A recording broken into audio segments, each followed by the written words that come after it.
Ad counsel. ESPN 94.1 FM and AM 930 present The Drive. Brought to you by Huntington Federal Savings Bank. Local then, local now. Member FDIC. It is Thursday, November 21st. Your drive begins now on ESPN 94.1 FM and AM 930. I'm your host, Paul Swann. You can join the program by calling the Miller Lite phone lines at 877-420-TALK. That is 877-420-8255. Miller Lite, hold true, great taste, only 96 calories. It is the original light beer. Now, coming up this hour, we're going to hear from the Conference USA Defensive Player of the Week, Devontae Beckett. We've also got double header action at the Cam Henderson Center. The Marshall women's basketball team taking on Morgan State. Tip-off happening now. And this is part of a basketball doubleheader with the men. Now, the men take on Howard at 8 o'clock, but let's talk about the ladies. They are coming off a 60-47 win at home on Tuesday. They beat Coppin State. Now, if you missed Tony Kemper's reaction to that victory, you can go back on the podcast, wherever you get your podcast, and search for Tuesday's edition of The Drive with Paul Swann. Now, the Herd did have some difficulty. They had a rough first and third quarter. Weren't scoring the way they would like to, but they did have some great defense. Taylor Pearson in that game, she had a career-high 19 points, and she almost managed to get her third career double-double with 9 rebounds. Khadijah Brooks, she also was impressive on the board. She picked up 10 rebounds. She also was close to a double-double. She had 8 points. Kristen Mayo, she scored in double figures, and she has done so every game this season. So more offense from her, and you've got senior Ashley Santangine. She had 5 shots blocked, and she adds to her total. She's got 15 blocks this year. So the ladies in action. Now, Morgan State comes into the Henderson Center after a tough loss on the road. They were at Nebraska Omaha, and they lost that game on Sunday 70-64. Also, they lost a game their previous Thursday against Nebraska 78-55. They do have wins, including a game against Notre Dame of Maryland University. They won that one 113-34. Keep an eye out for Chelsea Mitchell. She is third on the team in scoring with 12 points per game. She does lead the team in rebounding with 8 per contest. She did have a double-double at Nebraska Omaha with 20 points and 12 rebounds. So she's probably the key player to keep an eye out for on this one. And we'll have a score update throughout the night as we'll be broadcasting live at the Henderson Center. Now, after this one for the Thundering Herd, they're going to be on the road. They will travel to Evansville, Indiana to take on the Evansville Purple Aces on Sunday. That'll be a 2 o'clock tip. Now, the men in action tonight, and we're going to preview this one fully coming up tonight at 6:30. It'll be Marshall in their final home game before Thanksgiving. They are trying to find a way back in the win column. They've got Howard tonight at the Cam Henderson Center. Now, this is an 8 o'clock tip. If you're not used to these tip times, Marshall's women are playing now at the Henderson Center. This will be an 8 o'clock tip. This is part of the Men Against Breast Cancer Invitational. Also, this is going to be a Purple for Peyton night in memory of Michael Byers' stepbrother, Peyton. He tragically passed away this past Friday, so the request has been made to wear purple, and I've seen some of the equipment shots of what they posted on Twitter. I think they're going to have purple armbands, purple socks for the Thundering Herd, so they'll be wearing some purple as well. Now, Marshall, as I mentioned, they need a win. They lost to College of Charleston on Tuesday, 76-66. And that's despite having 4 players that were in double digits. Tavion Kinsey had 13 points. I expect that out of him. If you keep him under single digits, you've done something. Jared West, a guy I once upon a time thought, man, it'd be great if he scored more. But then I realized, wow, he's doing a lot of other things out there. He had 12 points, and still he's out there doing a lot of other things. Michael Byers, Jansen Williams each had 11 points. Now, I've been kind of hard on Jansen Williams. I expect better from him, and I think we're going to get that. Again, he was a guy out there that scored a little bit more than I thought he was going to earlier. Wasn't being very successful when looking for the three-point shot. Rejected a season-best 6 shot. So I expect better out of Jansen. I think we're going to get that. Now, Marshall did win a few battles out there. They outscored Charleston 22-2 when it came to second chance points. They did out-rebound him 43-37. So there's some things they've got to clean up. Again, this is a young team. Hopefully, we're going to see the Thundering Herd with a better performance against Howard. Howard coming into the Henderson Center, they are 0-5. Now, their first-year head coach is Kenneth Blakeney, and the Bison, they have 3 common opponents with the Thundering Herd. They lost to Notre Dame 79-50. They lost to Robert Morris 85-65, and they lost to Toledo 112-68. Toledo's been doing that to a lot of teams, haven't they? They've been pretty good so far as getting points on the board. Charles Williams leads the Bison with 18.8 points per contest. That is 18.8. Okay, let's just say leading with about 19 points per contest, and he has made over 45% of his shots this season. He is a little bit over 37% of his three-point attempts. Zion Cousins has been pretty good as far as rebounding for Howard. He pulls down 5.6 rebounds per contest. He also is tied for the team lead in blocks with 2. Ian Lee, he's the guy who tries to make things happen. He has a team best 12 assists. Of course, we're going to preview this game further coming up tonight, 6:30. We'll have it for you right here on ESPN 94.1 FM and AM 930. So we're going to turn our attention to football when we continue. I had a chance to catch up with Devontae Beckett a couple of days ago during player interviews, and this is your Defensive Conference USA Player of the Week. Well-deserved. We'll get a good look at Charlotte, get some of his insights. Later on, we'll open up the phone lines for you at 877-420-TALK. That is 877-420-8255. Our phone lines this hour brought to you by Miller Lite Hold True Great Taste, only 96 calories. It is the original light beer. We hope to have a final or at least a partial score to give you. Marshall taking on right now at the Cam Henderson Center, Morgan State. So if you're on your way, plenty of basketball to be seen tonight. Or, of course, if you're heading to the Marshall game for the men, you can come a little early, maybe catch some of the second half of the women. However you do it, come out, support both the men and women tonight. Great night of basketball here at the Cam Henderson Center. So when we come back from break, we have got Devontae Beckett. We're going to check in later on with what's happening on court at the Cam Henderson Center, and we'll take time for your phone calls. That's all coming up on tonight's edition of The Drive here on ESPN 94.1 FM and AM 930. A moment of The Drive with Paul Swann. Subscribe on Apple Podcasts, Spotify, or wherever you get your podcasts.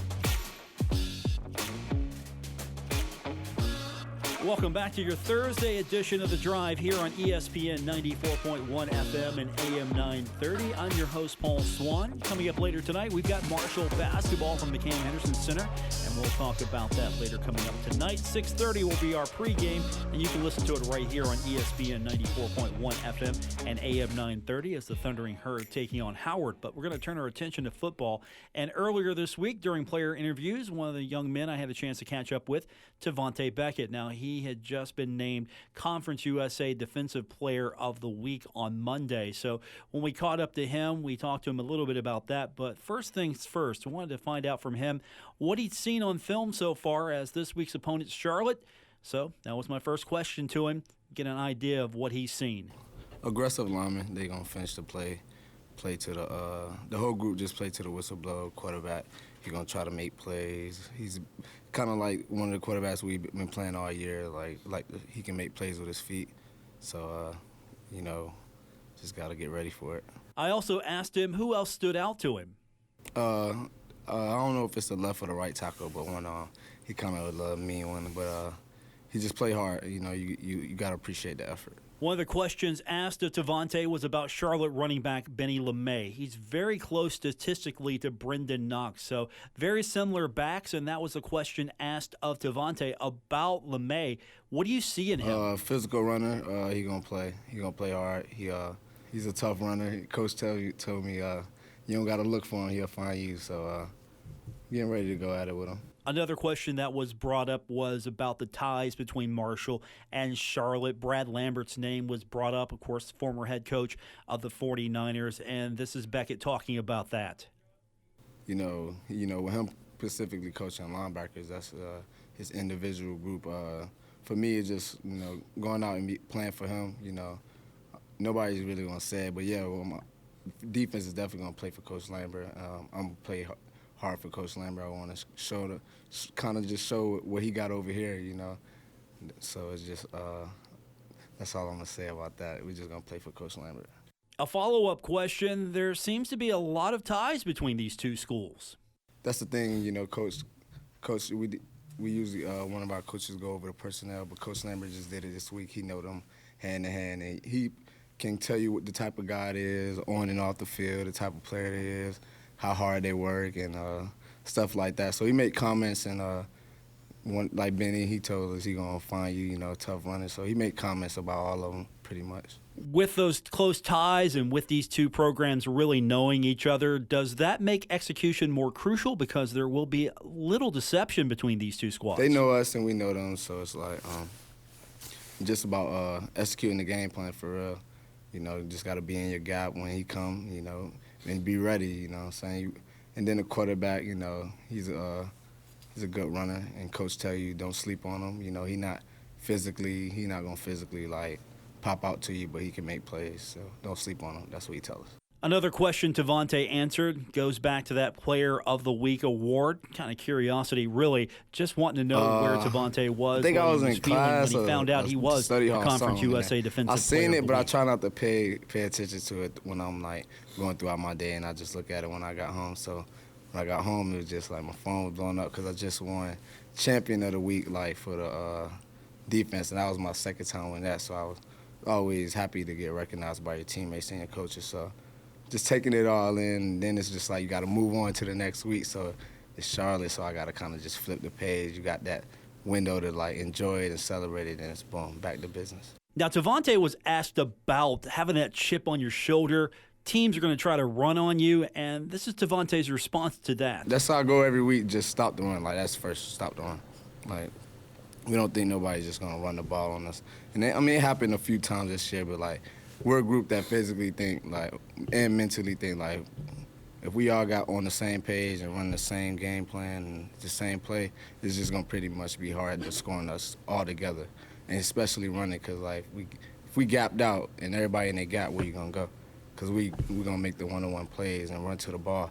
Even if somebody miss a tackle, we good at running to the ball. So we pretty much confident in stopping the run. We know we can stop the run at this point. Let's say all those running quarterbacks. Another question, this time about the quarterbacks. Marshall has faced a lot of running quarterbacks, and Charlotte's quarterback Chris Reynolds might be in that mold. And Tavante was asked, what does Reynolds remind you of? Remind you of anybody you've faced so far? Middle, specifically middle, because Ohio was a little bigger, but middle caught you by surprise because you look at him, you're like, I see what you do on film, but you're not about to do that against us, and then boom, you do it against us too. So it's just like, you got to respect it. We're going to learn from that. Like, I feel like we didn't really lock in on the quarterback and take him as serious as we should have, and he made us pay for it. But we got this week to make up for that, just go 1-0. That's all it's about, going 1-0. We lost to a couple of scrambling quarterbacks, I believe, and we just want to go 1-0 this week, though, move past that. Now, with a couple of games to go, I was kind of curious to get Tavante's mindset about the fact that you win two more. You're playing for a Conference USA championship. So I wanted to know from him, how do you lock in knowing that you are so close to winning that prize? That's the tough part, because everybody's thinking about it. We ain't won a conference championship in so long, and then it's like your goal is literally right here. You way past halfway through the season, it's right there, but you got to handle what's in front of you. And with FAU doing good, it's like it put the pressure on us, and then it's like the guys buy in because they know like we have no room to slip up because they lost one game, we lost one game. We can't lose. We just got to keep winning out, and that's what it's all about. One of the questions asked of Tavante was about the season, and is it the way he envisioned the season going while he was sitting out last year? Well, yeah, we were thinking undefeated, but, reality, you're going to lose a couple games. We had a couple games that we felt like we could have won, but we right where we need to be. Undefeated is kind of rare in college football, so it's just like the goal for every team is to win the championship first. We bowl eligible, but that's what we expected, and we can't really be surprised at where we at, but it's definitely with all the blows that we had like happening in the season early, and then to be where we at now and getting Obi back and then kind of clicking on all cylinders is just perfect timing. And we're right where we need to be, but we can't lose this week, so we got to go 1-0. And finally, I wanted to know about Obi Obialo. Specifically, when Tavante was on the sideline watching him, I kind of wanted to find out what was going through your mind knowing that Obi was out there having that kind of performance. It looked easy. It looked like you could tell he been antsy. He been waiting to get back out there. So to see him being successful and getting the ball and all those attempts and catching all those attempts it's just for a defense, it just makes you smile because, offense got an extra weapon. That's your Conference USA Player of the Week on the defensive side, Tavante Beckett. And don't forget, we'll have more player reactions throughout the rest of the week and coming up on Saturday during college football today, which will take place 3 hours before the Marshall game. And you can join us live at Roosters at Pullman Square in downtown Huntington. We've got more on the way. It's The Drive here on ESPN 94.1 FM and AM 930.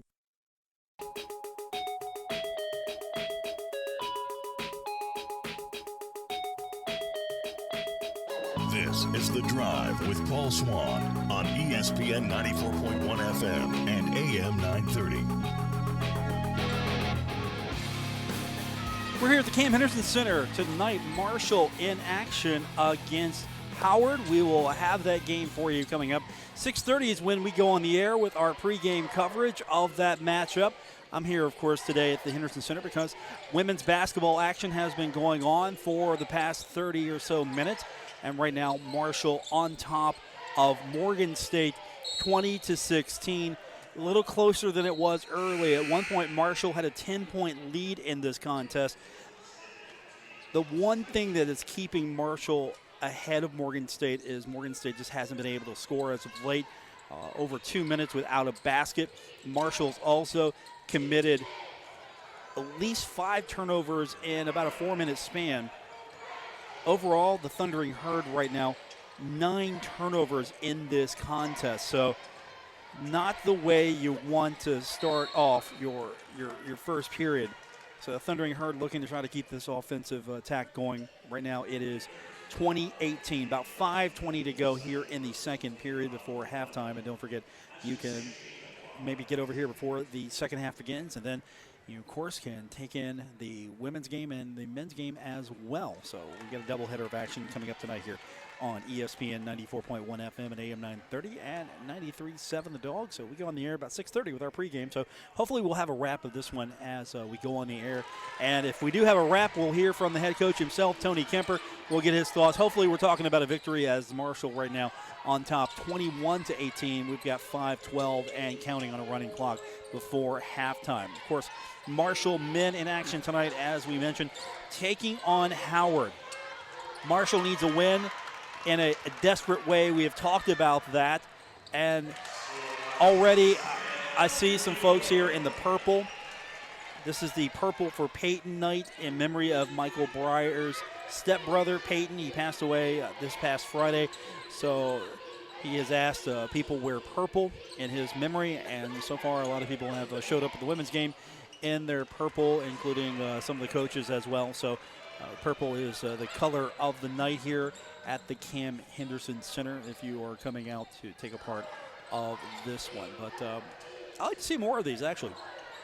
Scheduling-wise, I know it's kind of hard, but at the same time, this is kind of cool because you get to see a little bit of the women, and they deserve as much attention as possible. I mean, they work as hard as the men. They're out there putting in the long hours, the long travel, everything the men do.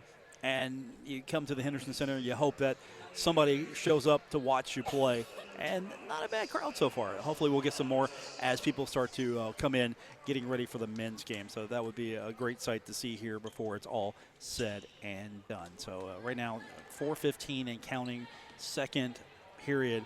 It is Marshall on top, 23-20.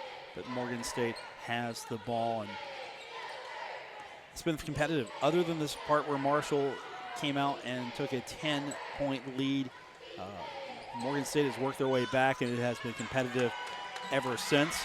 Again, turnovers the key. One just happened here as Mayo almost committed a turnover, a bad pass.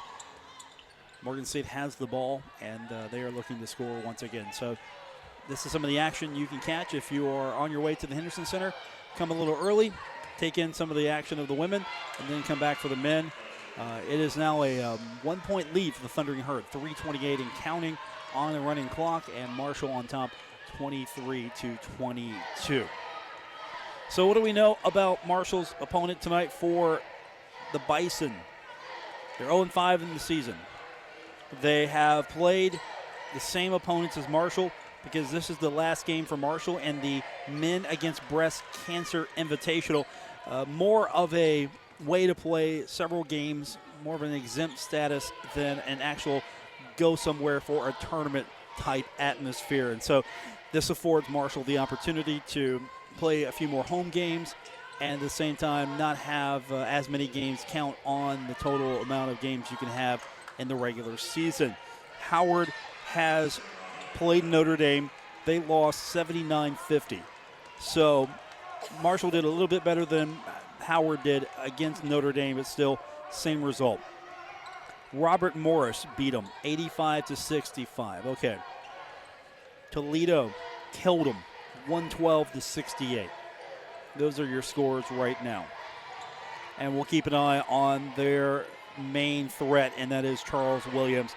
He leads the Bison again with 18.8 points per contest, so he's the guy we want to keep an eye out for.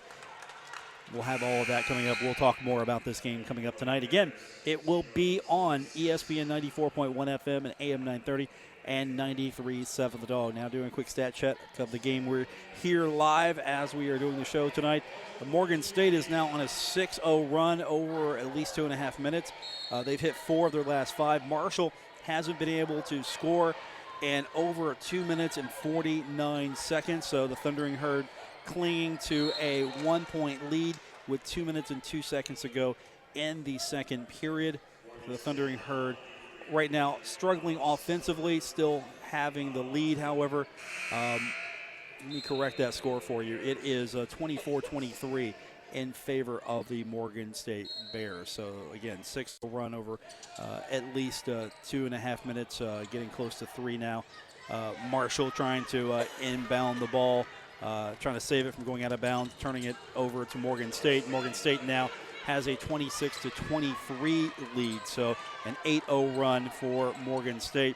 Marshall having trouble inbounding the ball and getting it into the offensive zone. All right, Marshall has just put the score tied. 3-point shot. And Marshall now tied in this one, 26 all. Okay. We will continue keeping an eye on this one as we are here tonight for Marshall men's and women's basketball. The women in action now, the men coming up later tonight. Bill Cornwell is going to join me later on the broadcast, and we're going to talk about this one as well as we'll take a look at what's happening across college basketball. Fun night here so far at the Cam Henderson Center. We want to thank everybody for accommodating us early, as we usually are here for basketball, and we're here tonight for both basketball games. So looking forward to seeing the outcome of this one, and hopefully Marshall can get back to the lead. Again, they had a 10-0 lead at one point in this contest. Largest lead for Morgan State so far has been 3, but it's tied now 26 all with 1 minute and 4 seconds to go. Okay, when we come back from break, we're going to talk a little football with you some more. Marshall taking on Charlotte. We'll take a look at what's happening and news of the day, all when we continue with this edition of The Drive here on ESPN 94.1 FM and AM 930.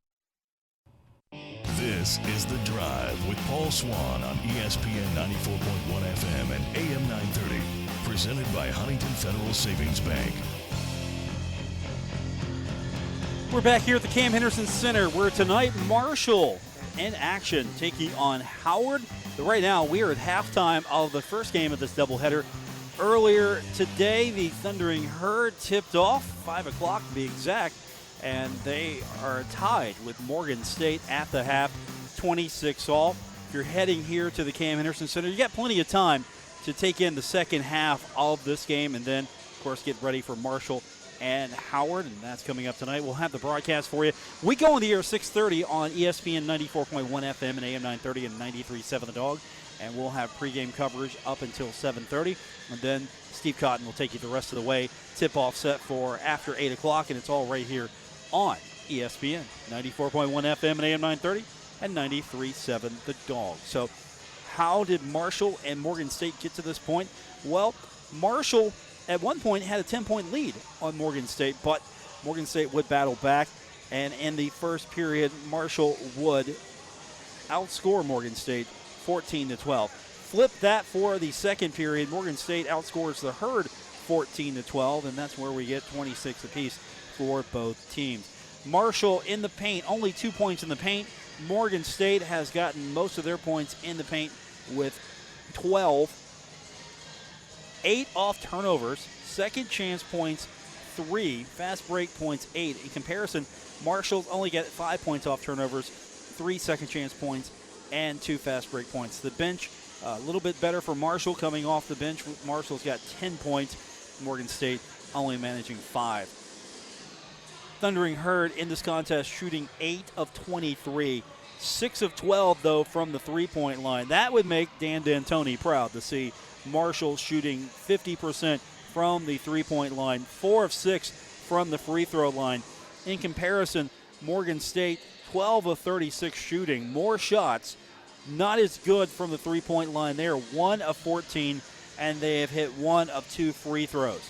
Rebounding department, the Thundering Herd on top, 21-19. Marshall, only 5 offensive boards, 16 defensive, and that's a good thing to look at. On the rebound side for Morgan State has 8 offensive, only 11 defensive, and so 21-19, the difference there in favor of the Thundering Herd. Now, here are where the most notable stats are.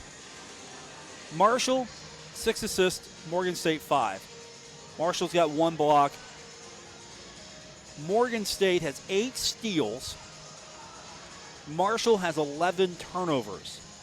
That's the big difference right there. That's what's keeping Morgan State in this contest, to be honest with you, because Marshall committing 11 turnovers.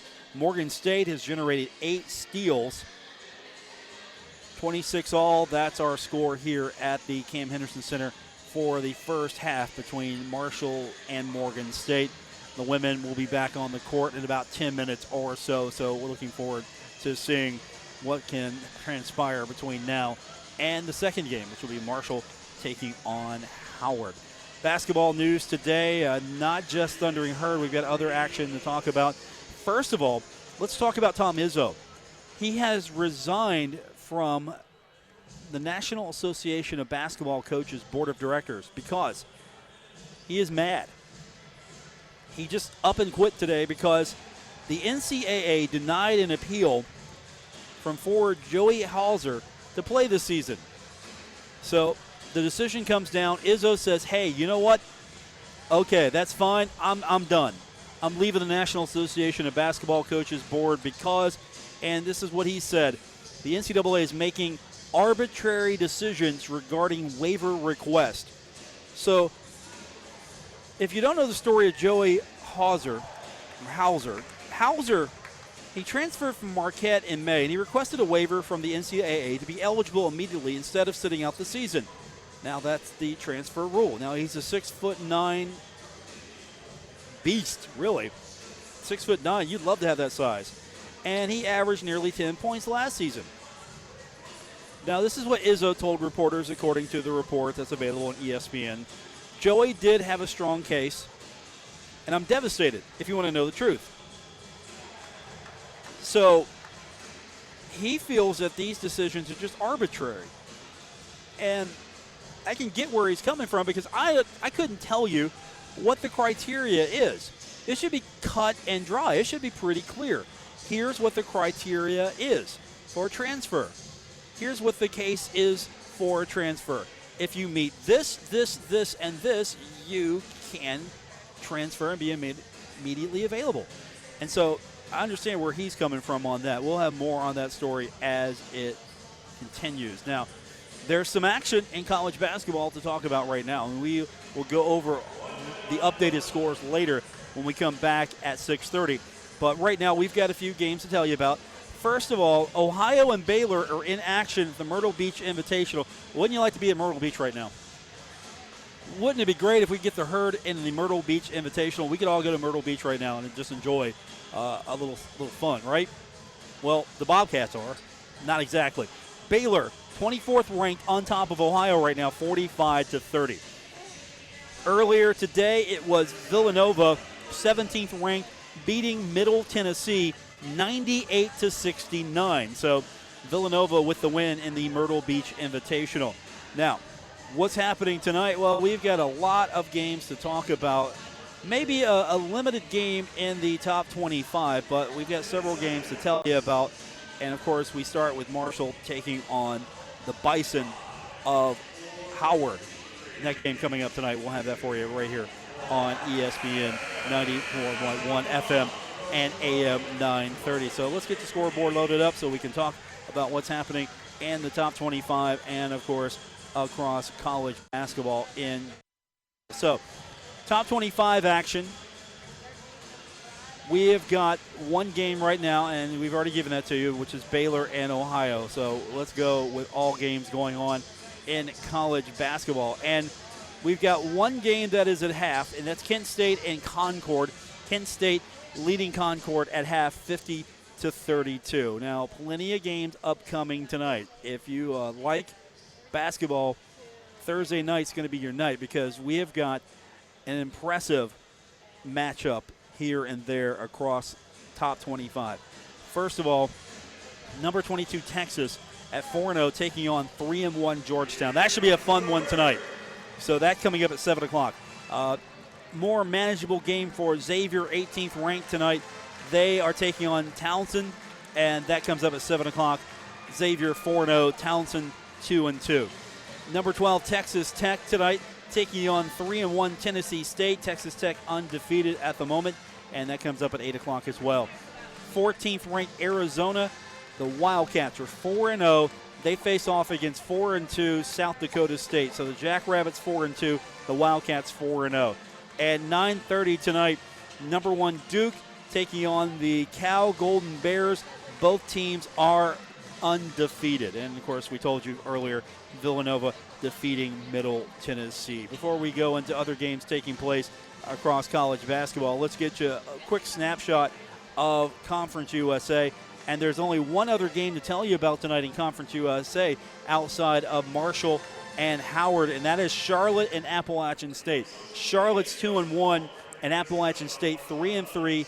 This game coming up tonight, 7 o'clock, so we'll have a score from that one before we go off the air tonight. We'll definitely have the final there. All right, let's tell you what else you can look forward to tonight in college basketball. We will start with UNC Asheville taking on St. Andrews Presbyterian, and that is coming up at 6 o'clock. Alcorn State will take on Our Lady of the Lake. That's at 6:30. I love some of these names. This is the best time of year because sometimes these are games and scores that I'll never see the opponent again until later on. And Our Lady of the Lake is 6:30 tonight with Alcorn State. And then Duquesne and Indiana State, that is 6:30 tonight. Duquesne 3-0, Indiana State 0-3. 7 o'clock tonight, it'll be Youngstown State taking on Akron. Youngstown 2-2, Akron 3-1. And then you have got coming up tonight at 7 o'clock, 3-1 Clemson taking on Alabama A&M. Coastal Carolina, the Chanticleers taking on the Runnin' Utes of Utah. That's 7 o'clock tonight. Utah 3-0. Coastal Carolina coming in at 2-2. Also Colgate and the Red Dragons of SUNY Cortland. That is coming up tonight at 7 o'clock. Iowa faces off against North Florida tonight. Jacksonville faces off against the Catamounts of Western Carolina. Pittsburgh takes on UAPB, the Golden Lions. South Florida's got Wofford tonight to deal with. You have got Omaha and Washington State coming up tonight. Hampton and Regent coming up again. I love sometimes looking at the college scoreboard early season and seeing some of these teams that I will probably never see again until this time next year. North Carolina Central takes on Bluefield State tonight. Tennessee Tech taking on Winthrop. Lehigh faces off against Drake. Robert Morris and UIC tonight. Central Michigan and Minnesota match up tonight. You've got Oklahoma, Maryland Eastern Shore, TCU taking on UC Irvine, and a few other interesting games here. I'm interested in this one, actually. 8:30 coming up tonight, it'll be Toledo and Notre Dame. I want to see how those two teams match up, kind of get a feel for where Marshall was compared to both Notre Dame and Toledo. Notre Dame 4-1, Toledo 3-1. So that's where we stand there with some of these scores. And, of course, we'll have a rundown of some of this action coming up tonight. And it will all take place at 6:30. We'll have it for you right here on ESPN 94.1 FM and AM 930. Also on 93.7 The Dog. And, of course, coming up after the game, we'll have the post game. Hopefully we're talking about a victorious Thundering Herd basketball team. We haven't had that opportunity the last few weeks to talk about a victorious team, not since the home opener. So looking forward to maybe having something a little bit more fun to talk about tonight in the post game. It doesn't matter, whatever the case, you can join us and we'll be on the air following the game, and you can call in with your thoughts and we'll have reaction from both head coaches. Also, we'll get player reaction, and that's coming up tonight as well. And you can stick around for the broadcast. Coming up in about 30 minutes, we're going to be back on the air. We'll have pregame coverage. We'll talk about what is happening here. Halftime is almost over in the women's game, and that is coming up in about a few short seconds. So as soon as we'll go off the air, they'll play the second half of this one. And if you're on your way to the Cam Henderson Center, you still got plenty of time to catch third and fourth period. Again, Marshall women in action taking on Morgan State, 26-all, and both teams are about to tip off here and get this second half started. And again, the women right now, 11 turnovers in that first. 8 steals for Morgan State, 11 turnovers for Marshall. I think that's the difference right now. Morgan State also not shooting very well from the three-point line. They are 1 of 14 in the first half, 12 of 36 total. Marshall shooting better, 8 of 23, but you know what? 6 of 12 from the three-point line. I'm taking that every single time I get a chance to go 50% from the three-point line. So second half here is going to be underway, and we have tipped off. Marshall got the ball for the second half, and Mayo gets the scoring early for the Thundering Herd, and she pulls up with a jumper, and the Herd's on top 28-26, 9:44 to go here in the third period. Of course, if you want to catch play-by-play of this one, I invite you to tune in to the student station, 88.1 FM WMUL. They're going to have play-by-play of this game, and, of course, they'll take on the men's broadcast as well. So if you're looking for an alternative tonight, don't forget, stick with us. But if you want to check out and support the students over at the student radio station, I invite you to do so, especially with the action going on right now from the Henderson Center. That's going to do it for this edition of the program. We've got Gabriel Sellards back in the studio. We will be with him all night long, so looking forward to working with him. So back in about 30 minutes for our pregame coverage of Marshall and the Bison of Howard coming into the Henderson Center. For Gabriel, I'm Paul Swann. Thanks for tuning in to today's edition of The Drive here on ESPN 94.1 FM and AM 930.